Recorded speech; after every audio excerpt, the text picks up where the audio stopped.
The old house was always quiet, except for the dust motes dancing in the faint light. Grandma's living room felt like a place forgotten by time, dominated by a huge, imposing wooden cupboard pressed tight against the wall, and from behind it a sound. A strange, persistent scratching that seemed to echo right in your bones.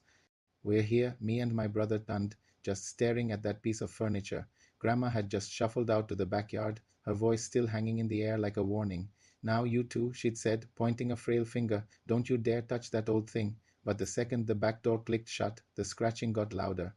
More frantic, I grabbed Tund's arm, pulling him closer. What if something's trapped back there? I whispered, my own voice shaky. Curiosity, it's a powerful thing, isn't it? It completely overpowered Grandma's warning. Together we put our shoulders to the heavy wood. It groaned in protest, the sound of ancient timber scraping against the floorboards filling the silent room. And there it was, not a monster, not a trapped animal, but a door.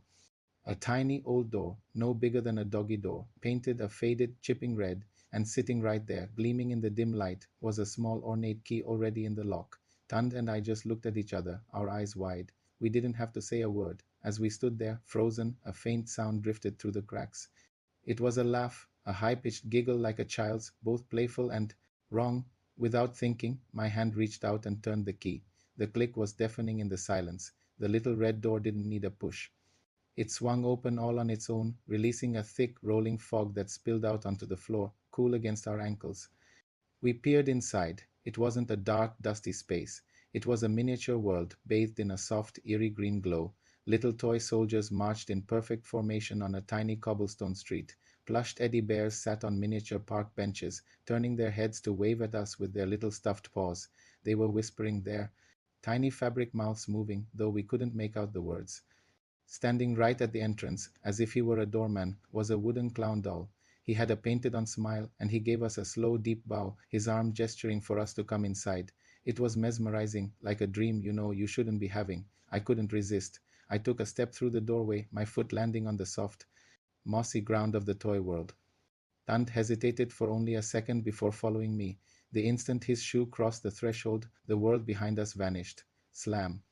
The red door banged shut, the sound echoing through the green-lit world, and everything changed. The soft green glow began to flicker and die, replaced by a harsh, sickly darkness. The miniature sky above us strobed like a broken light bulb. The marching toy soldiers stopped. Their heads swiveled to face us in unison, and their painted eyes began to glow a menacing, fiery red. The welcoming clown at the entrance stretched, his limbs elongating impossibly, growing taller and taller until he towered over us. He raised a long, spindly arm and pointed a single white-gloved finger to a sign we hadn't noticed before. In crudely painted letters, it read, Play. Forever. Panic finally kicked in. We turned and ran. The once charming toy town was now a labyrinth of terror. We scrambled down crooked streets as every toy we passed sprang to life with a horrifying new purpose. Building blocks lifted into the air, swarming around our heads like angry bees.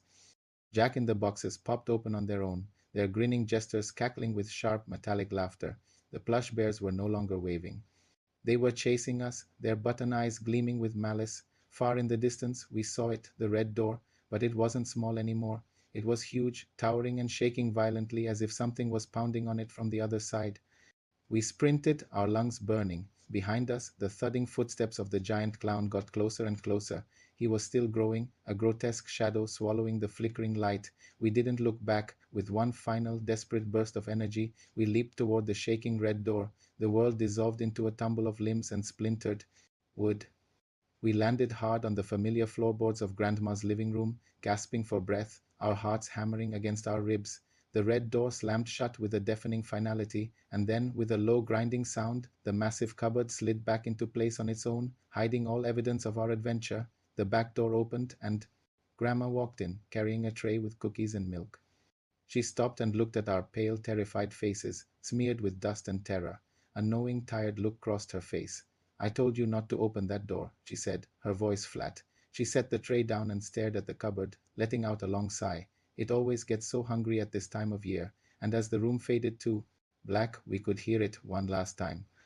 A faint, childish giggle muffled from behind the cupboard. Thanks for watching. If you enjoyed this story, don't forget to like and subscribe for more spooky tales. See you next time.